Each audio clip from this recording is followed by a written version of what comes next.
In one sense, growth is all that matters, right? So it almost doesn't matter what we spend. All that matters is that we grow. I'm working at this incredibly intensive high growth startup, and I don't really recommend it to anyone, but I would not have it any other way.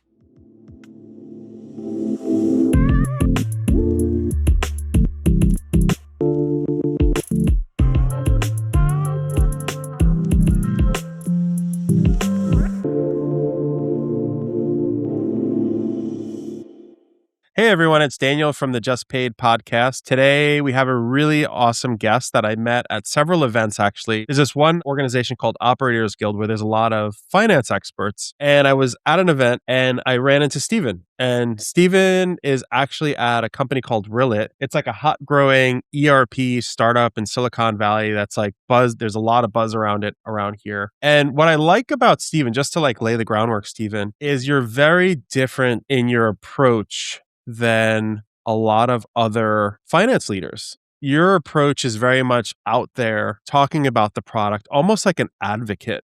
And what I really love about that is I kind of feel like I'm on the Rillet journey with you in a sense. Like I feel like I know Rillet because of you. And it really makes me excited about the product and the team and the roadmap and like what you guys are working on. I kind of view it as like a newer type of finance leader who just, I love Apple, but like you really don't know, he's not the face of the company unless you're on like a investor call. You'll know who like the finance team is and the finance leader. But other than that, they're in the background a lot of the time. But with you, you're really upfront center, telling people like what's happening in the company, what you guys are working on. But like, tell us a little bit about your background. Like, did you do finance in school? Like, what got you into startups? So we'll start there. Great. No, thanks for having me on. It's funny. I would never have thought that ERP would be a hot startup space. But here we are. The world has changed dramatically in the last few years. It totally has. It's definitely, I think everything, I really like what Y Combinator says, like everything's up for grabs again. Like social networks are up for grabs, music is up for grabs, like boring things like cleaning services are up for grabs, like medical records, like everything is kind of up for grabs again, where it's a new world. So like ERP, it's up for grabs. I think that there's a whole new, I call it like vintage of companies that are coming out that are way more modern and they have a different bend on like better UI, better look and feel. I think the Paul Graham essay is like getting through the schlep. I think is what he talks about, where an ERP, what's funny is the space, like you don't have to explain the problem to anyone. Everyone in finance, it's even a joke, especially once you get a large enterprise, like you're always implementing your ERP. It's just an accepted cliche at this point. The ERP system of record was actually on Y Combinator's startup idea list for a long time. Like it's no surprise that this is demand for this. The question was always like, is someone going to do this? Obviously, very hard problem to solve. Like I said, I never thought this would be considered a hot topic, but it is today, and makes it very fun. And so, yes, kind of, I guess, on my background. So I studied economics in undergrad, and I had thought at the time I was very naive and thought maybe I would go work for the World Bank, or maybe I would be an economist at the Federal Reserve or something like that. It's a very good thing that didn't happen.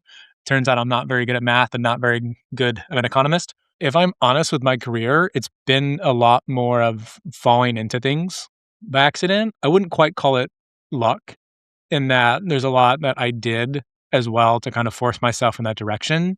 But it's not a story of like I had a very clear idea of where I wanted to go and who I wanted to be and worked towards that. It was much more, I had a general direction and then had a friend or mentor or someone point me in a direction or provide an opportunity or pull me over here, and mostly just saying yes to those. Or sometimes say no, and then my girlfriend, now wife at the time, saying, are you stupid? Like, go say yes to this. So having, the right people along the way. And so out of school, I went to go work for Walmart in their kind of corporate finance development program, and got introduced to the world of Treasury, of FP&A, introduced to the world of finance systems. And I can remember so clearly my first day at Walmart, because I grew up using very sexy fintech tools like Robinhood, Venmo, kind of consumer grade finance. And I naively came into the corporate world and saying, this is the largest company in the world. Surely they will have the best tools in the world. And that was not the case. We were on SAP and very clunky dated SAP interfaces. And we were literally faxing our bankers to move some of our money around. And it was stunning to me as a 21-year-old coming in and going like, I expected great tech and obviously like very useful and practical technology, obviously. But in terms of like interface and kind of what I expected, really surprised. And we actually implemented SAP Treasury in Mexico while I was there, and not because anyone like thought the software was especially good, but more so because it integrated well with the rest of our stack, right? So like deep buy-in and connectivity there. And at the time, I was very naive, and I'm like, oh well, someone should just fix this, right? This is obviously a very easy problem to solve. Turns out it's a very complicated problem, and there's a very good reason why many of the vendors in this space can afford to not solve many of the problems, and also why it's very hard problems to solve. Like when I was 21, I was like, oh, this, just put a new UX or new UI on this, or kind of build a new process. And especially when you get to complicated enterprises, there is a reason why the software is very complicated, and it is very foolish to think that someone can just come in and kind of disrupt overnight. So I've learned quite a bit, I'd say, since then. But started my career at Walmart. Walmart actually brought me out to the Bay for Walmart.com, and I fell in love with the Bay.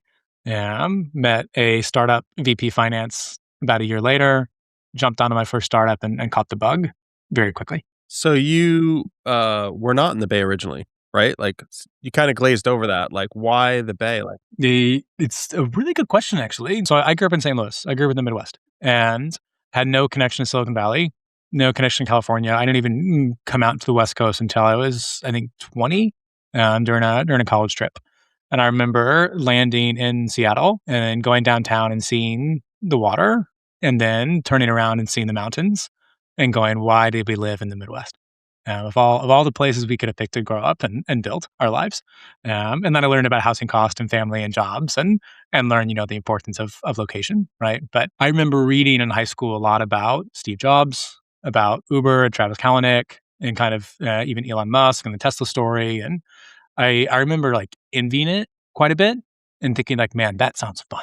I was right. It is very fun. I was wrong, and that is easy. It is not nearly as fun or easy as it seems, kind of reading the books or listening to the podcasts as a high schooler. I grew up in the Midwest and really found my way out to the Bay by accident in many ways. okay, so you took the risk, like right out of school you moved, or it sounds like you worked at Walmart a little bit. Yeah, so it's been about a year and a half with Walmart in Arkansas, in Bentonville. And honestly, like, wonderful place, amazing company, like really grateful for where I started. And also, I knew very quickly this was not for me. The kind of corporate finance structure. I can remember when I was at Walmart, I was on the Treasury team, and we did a $16 billion debt deal, massive scale.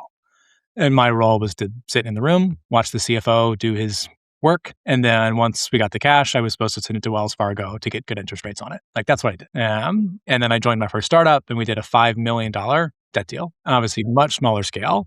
But I was the one driving the strategy and talking to the bankers and telling the board who to go with and much more deeply involved. And I'm like, this is fun to me. That's like, this is what I want to be doing with my career, is be in that kind of builder mode. I think there's security in Walmart. I think actually Walmart's a really good, innovative company still. You just had so many companies like die on the vine. So like, even though it was a larger org, it was a successful org. So you probably learned a lot in like pieces that are in your head. And you're like, I could use some of these pieces. It's very true. Yeah, I didn't even know it at the time, but it was very lucky that I started there. Is you may remember when it was just 2016, Walmart acquired Jet.com, a $3 billion acquisition. Absolutely nuts. In terms of ROI, disaster, frankly. Wrote it off, turned into nothing, lots of acquisition at the time. But in my mind, massively successful acquisition. And not from the dollars, but it made a point. Like Doug McMillan, the CEO at the time, was making a point. We are going full omnichannel. We're going online. This is the direction we are going as an organization. Our entire lifeblood, all of our revenue, everything comes from the stores. We're making a bet. And if he had done that with a few $100 million, I don't think it would have got the message across to the company. And so, like the acquisition, like Jet didn't turn in anything, not a lot of IP there. Definitely some really good talent that Walmart got that maybe it could not have gotten otherwise. But in terms of dollars, not really a good investment. But Walmart stock has grown enormously since then. Like done a lot better, frankly, than I've done on my startup journey so far until Rillet. So the kind of mission that Walmart went on there at the time and just really put a stake in the ground and said, we're doing this, has really accelerated the company in a way that I don't think would have happened otherwise. There's this one story I know of Walmart, just to stick on this a second, that probably stuck with you, which was the founder would get in a private plane. You may or may not know this.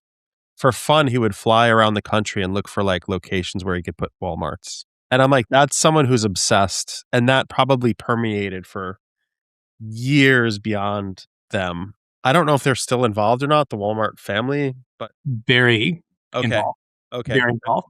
And But so that, yeah. the I don't know if this was like legally documented or just the kind of Sam Walton's pressure is he structured it so the Walton family would always own more than 50% of the stock. And that was critical to the success of the company, I think back then and even now today, where the Walton family just gets billions of dividends every quarter. It's enormously wonderful, I'm sure. Wow. So But they have a lot of control, is what you're saying, over the company. yes, exactly. And it keeps the mission aligned in a way that would not happen otherwise. And I think is a large is a key reason for Walmart's success even today is having that structure. So there's this thing called super voting shares, which a lot of founders put in place. Google did it for their founders. Facebook did it for their founders. Sam Walton was very early on that, and his culture still runs very deep in the organization. And so they've now moved offices to kind of get with the times and recruit younger talent. But when I was there, the office looked like a high school. Like there were no windows. It was just brick everywhere. And like we made a joke about it. But the mentality really was like, this is the customer's dollars. Every dollar that we spend comes out of our customers' pockets. And it is a completely different mentality than Silicon Valley in many ways. Like Amazon modeled much of their kind of operating rhythm after Walmart. And I can remember early on when I was there, we did a offsite with the Treasury team. I can remember our VP of finance at the end of the offsite pulled everyone together in the room and he said, we spent whatever it was, $500K to bring everybody here to this offsite. I'm expecting much more in dividends, based on us now knowing each other face by face, working together, the kind of structure and things we put in place to be helpful here. And I was like, like I just read Sam Walton's book the day before about how the value of the dollar and how it mattered. And now even 50 years later, this VP of Treasury is speaking that same mission. I was like, this is a special place. I mean, that speaks a lot to it. I do feel like it's like an aircraft carrier, though. Like it's really big. They're on a mission and it's hard to deviate. Like at a startup, things change in like a day, a week, by the hour. Exactly. So it's such a different environment. So it sounds like your DNA is you like that, like quick, you get your hands into everything.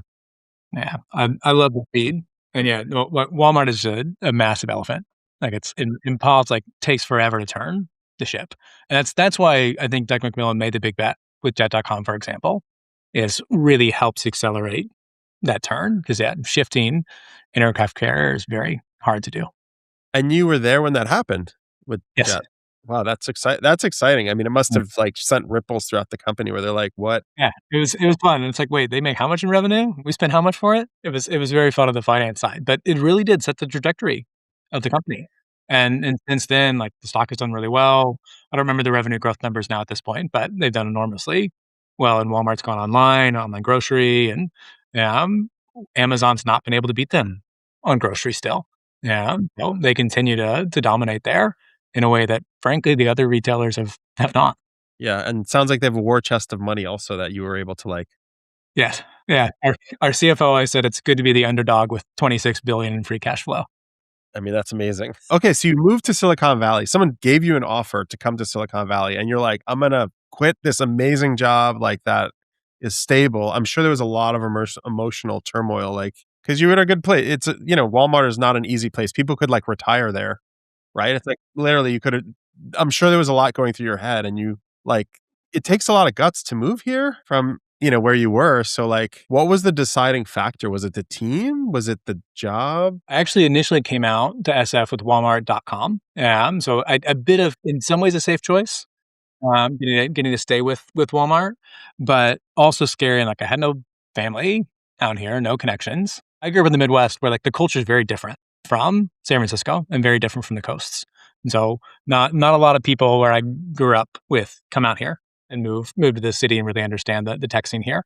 And my parents were actually very against it, me coming down here. And I actually remember having a conversation with my dad about this. He talked about it back and forth. He thought it was a bad decision. And especially when I left Walmart, he had spent, 30 years at his same company and was very surprised when I decided, hey, like I want to leave Walmart and go join a startup. And he later reflected on it and said, no, it's actually good for you to take a challenge and do something different. And he said, like, in some ways, I wish I had done that more when I was young. And that was, I don't know, very good for me to hear from my father at the time of kind of realizing, oh, I can go do these things and I can make the right decisions. And, it's actually good for me to step out of these comfort zones and go build something for myself. Yeah. I mean, life is risk, right? It's all risk. And we're all going to All trade-offs. yeah, exactly. So I feel like you felt what was right for you. Like I'm in startups, I love it. There's a part of me that like absolutely loves it. That's why I do it. I love the creation process. I love the way that we can move around. So I feel like you have that same DNA where like it brought you here. Working at this incredibly intensive high growth startup. And I don't really recommend it to anyone.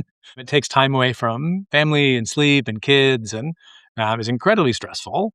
And I think stress directly correlates to our health. I'm probably shaving years off my life here right now, right?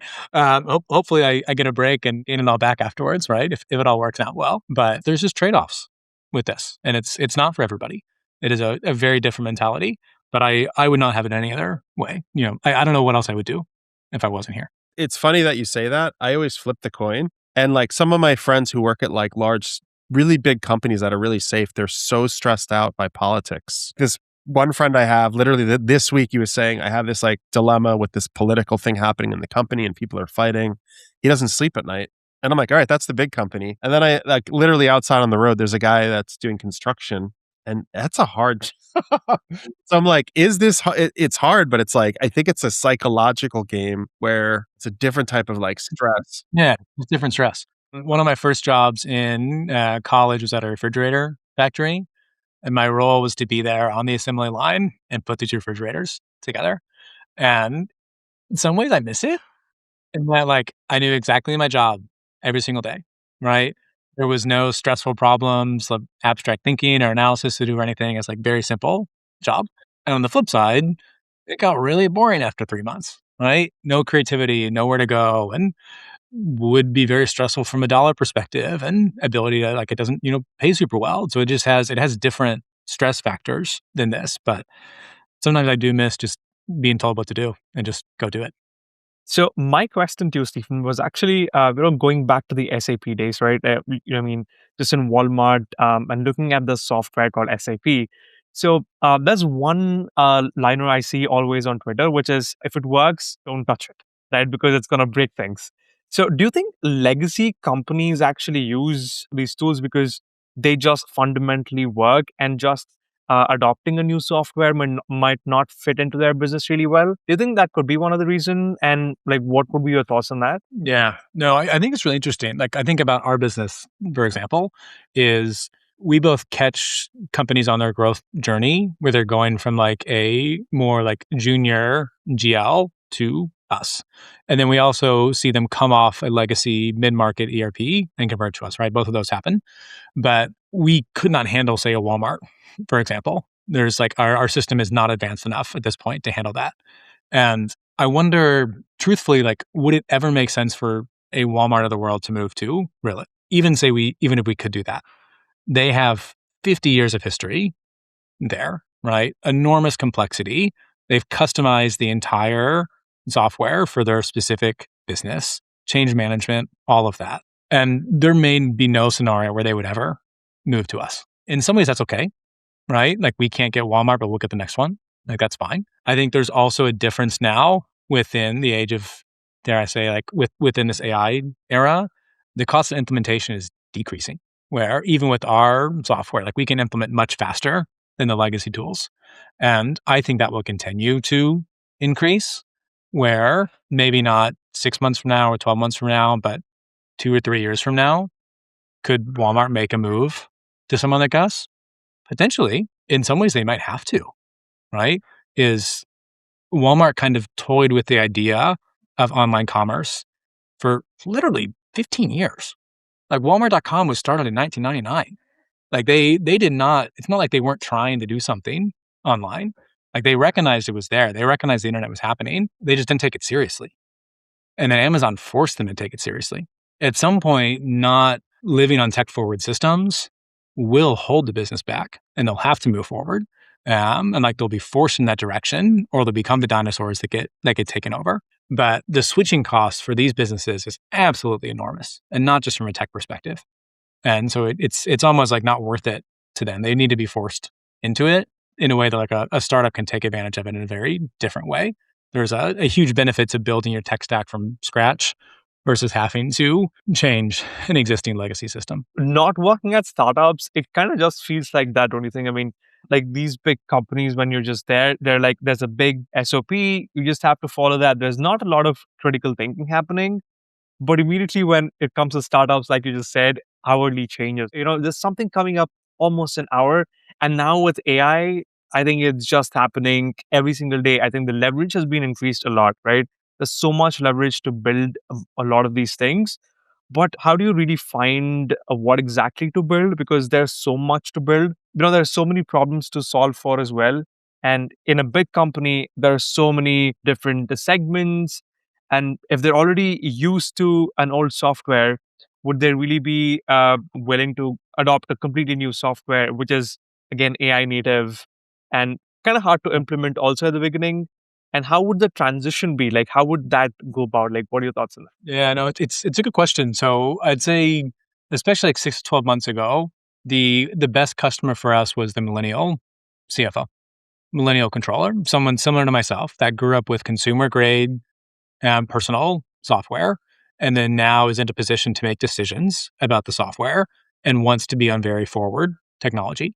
Yeah, that was kind of our best customer for a while. Now it is shifting because even the old school CFOs of companies doing 5, 10, 20 billion in revenue are getting asked by their team, they're getting asked by their board, they're getting asked by their executive suite, how are you using AI in your stack today? And some of these questions are asked from folks who have no idea what AI even means, right? Some of these board members don't even understand what they're asking. But the fact that they're asking this to the CFOs and the CFOs do not have a good answer, that then brings them to us because they're like, something's happening here, right? I don't really understand it. I've maybe used ChatGPT a few times, but like, I know something's happening here. And then we at Rillet get to kind of be the educators in that space and say, like, this is how we see the future. This is where we see the industry headed and get to help these CFOs kind of see into the future.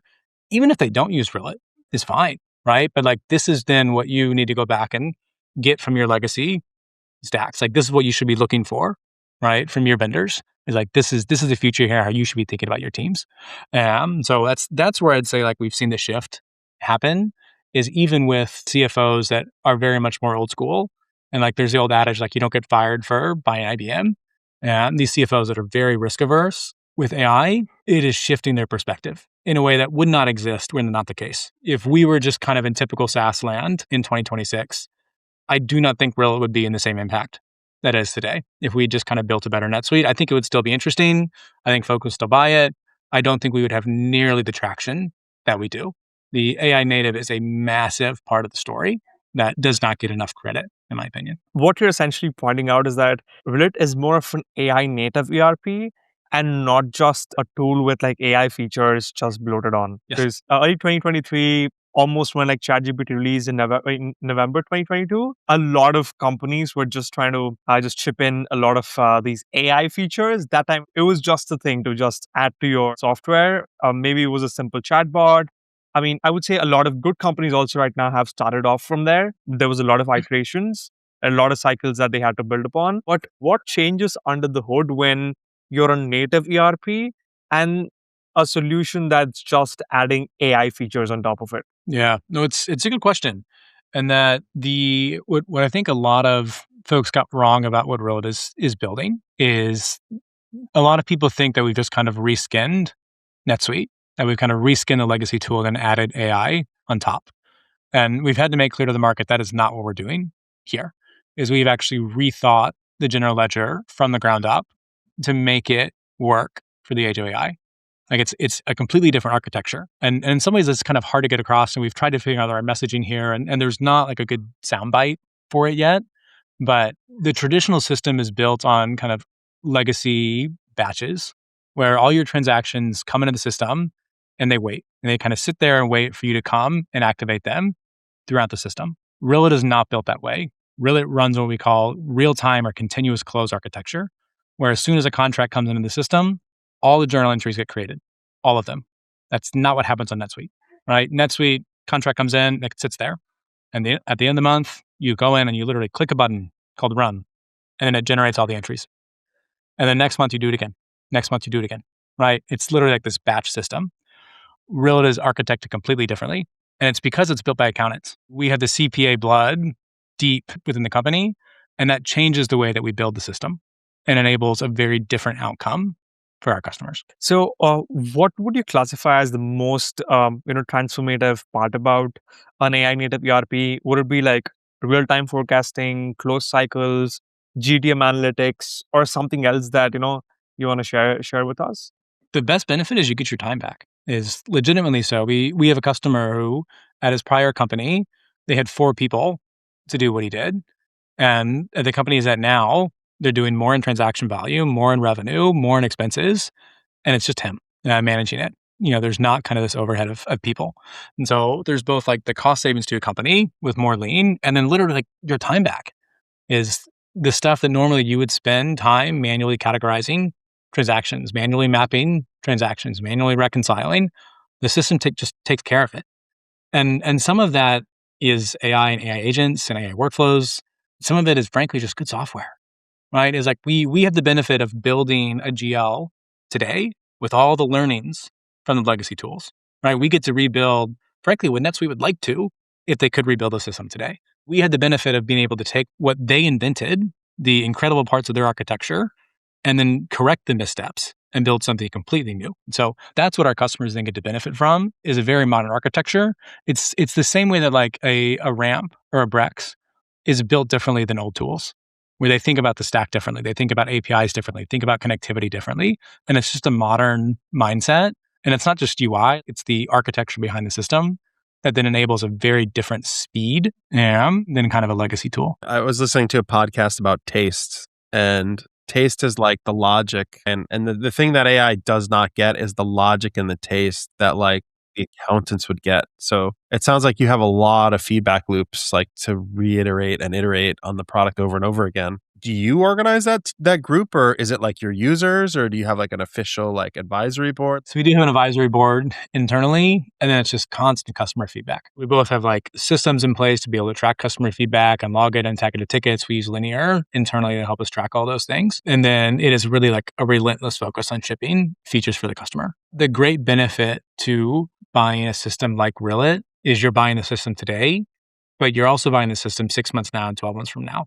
Where like a legacy tool is basically going to look the same 6 months from now and 12 months from now. You can literally like pull up screenshots of the product from 10 years ago and it's effectively the same system. Whereas Rillet doesn't even look the same in 2 weeks.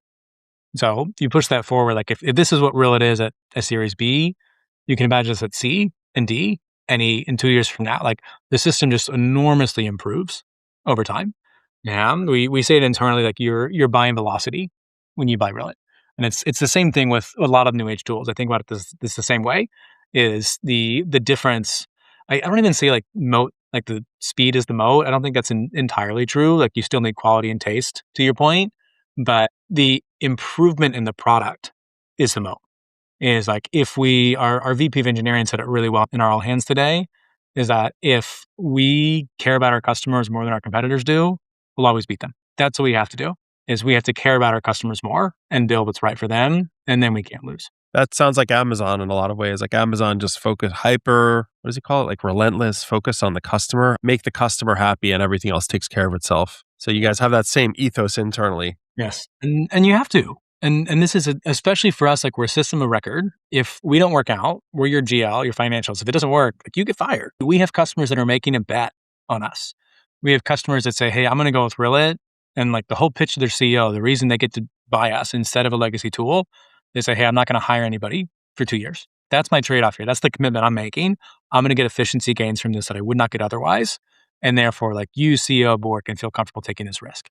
Right? I guess this is bets our customers are making. And it's very intimidating.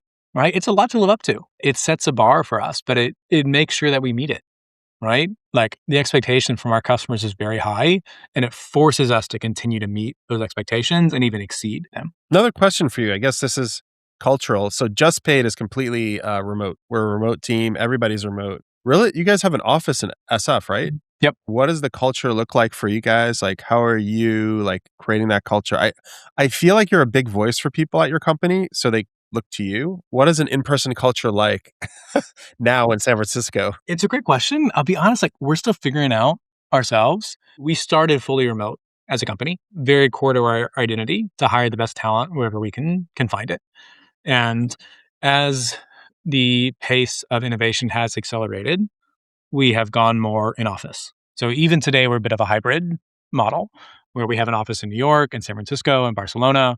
And most of the team is now at a hub, but not all of them. We will still hire the best talent where we can find it, like no questions asked. But it is incredibly like the energy in the office is unreal. Is being able to see people in person, celebrate the wins together. You can literally feel the momentum at the company. And it is incredibly fun. This is the most fun I've had in my career by far. And it helps like the growth, covers a lot of sins, right? So everyone can get excited about the momentum. But the team as a whole, incredibly humble. It is a very intense culture. Like we want to win, right? Like no questions asked. And it's surprisingly not toxic at the same time. It's almost like too humble and kind. Like I think we should probably be a little more aggressive in how we operate, but it's because we're all accountants, right? Like we're all finance people. It's literally a group of folks with like incredibly low ego, but I have never worked in such a talent dense. I am completely genuine when I say that I often feel like the laziest and dumbest person in the room, and I work incredibly hard. But I really do. Is the amount of talent here and the amount of passion for what we're building here. So I'm like, where do I find more of you? Because you all are so dedicated to what we're building here. Like you are the reason this will be successful, not because of the product. Like it will be the people. Full stop. Hey, that's amazing. I love cultures like that. Keep a good culture. I don't think being too aggressive, it does win. Like you hear the Uber culture was super aggressive, Yeah. cutthroat. There's different vibes in every And every culture. I do think culture is foundational to the company. And I do think our success will be dependent on our culture. Mark Zuckerberg said this. He hires people that he wants to work for. That's a really interesting way to put it. The framework that helps me more is like hire people that I do think are smarter than me, especially in these like specific domains. So like I run our marketing team here and used to run all of our marketing. And as I've hired people for demand gen and product marketing and partner marketing, I've been like, oh, that's how you do partner marketing. That's how you do. And like hiring these people that are incredibly intelligent and incredibly good at this. And I'm like embarrassed that I thought I knew how to do Google ads or that I thought I knew how to, do partner marketing or something like that, right? Like hiring folks who are exceptional at what they do has really opened my eyes to the gift of good talent. At Just Paid, I always look for people that are teaching me something. You're doing the same thing, it sounds like at Rillet, which is really great. You find really smart people. We do. And it's very hard to find them. Is we are now adding sometimes 5 to 10 people a week at the company. Now we are 12 people when I started. So to see the pace is crazy. But one thing that we did early on, we had 7 recruiters before we had 100 people at the company. And I remember telling Nick, like, what are we doing? Like, this is nuts. It has actually enabled us to go really fast and truly get the best talent because sourcing is really half the battle. If not even more, and giving candidates a good experience. We have such a better experience for candidates than we did when I was trying to respond to emails or follow up, with candidates in the middle of the day and things like that. And so actually having these recruiters on has accelerated both our pace of hiring as well as our bar for hiring. And I think it was very expensive to stand up in a big bet at the time, but is already proving immensely beneficial for us. You also mentioned Linear somewhere that, inside your org, you guys use Linear, right? So Yep. when it comes to tools like these, and you guys are also a really big team now, one thing that we've started implementing inside Just Paid, and you've probably heard of it also, it's called OpenClaw. Each of our team member has their own claw like their own own set of agents, like at the minimum of two agents, like doing different tasks and running 24/7.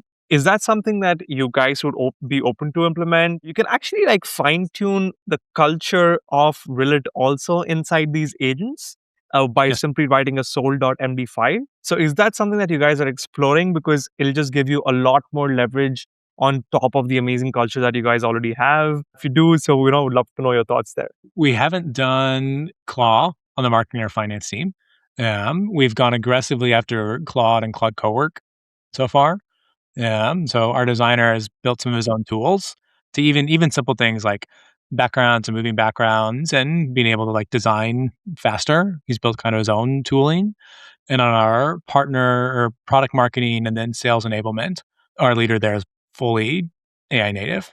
Is sales team asking for one pager, and she's like, okay, how can I make this repeatable and productized, where you can take your Gong transcript and dump it in here, and clicks and buttons over what the customer is looking for and how kind of our pain point solves it, and it literally makes that one pager for you, fully customized. Send it to the prospect. So we've really started to rethink kind of how we build our like processes and tools here, and pushing the whole team to be fully AI native. How can you take whatever you're doing day to day and automate it?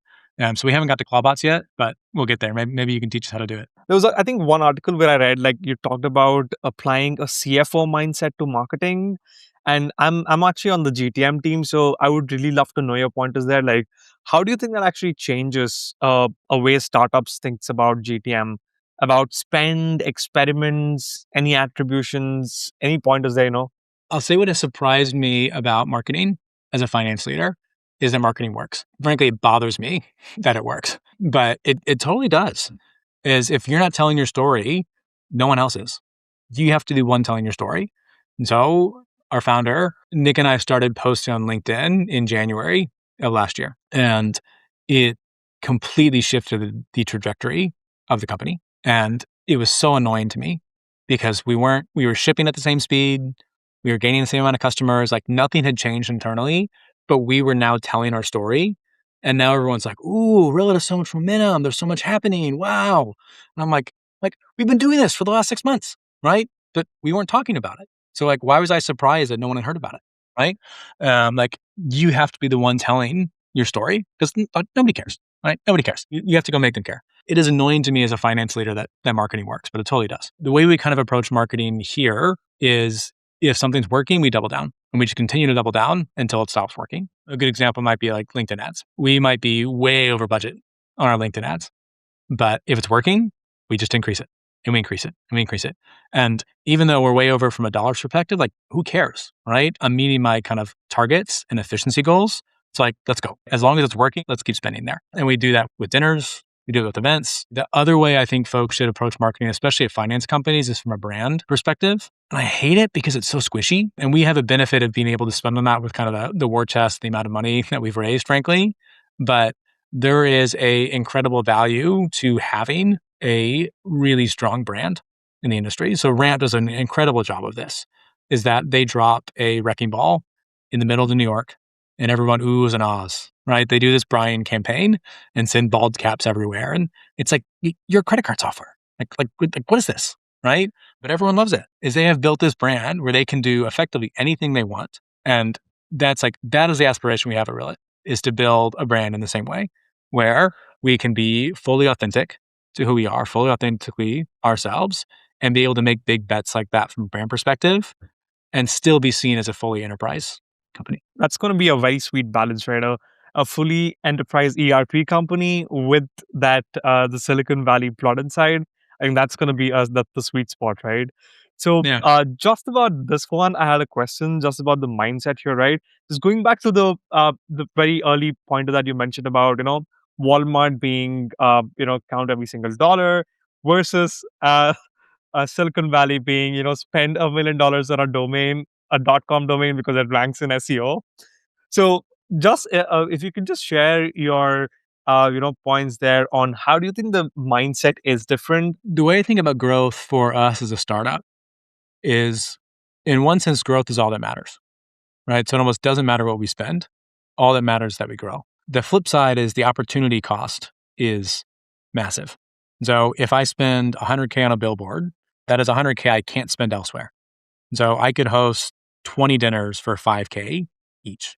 So like, yes, I could spend 100K on a billboard. We have the runway for it, but I'm going to be much more efficient doing 20 dinners for 5K each, right? So even though like that then changes my perspective as a marketer and finance leader of like, where do I allocate my dollars?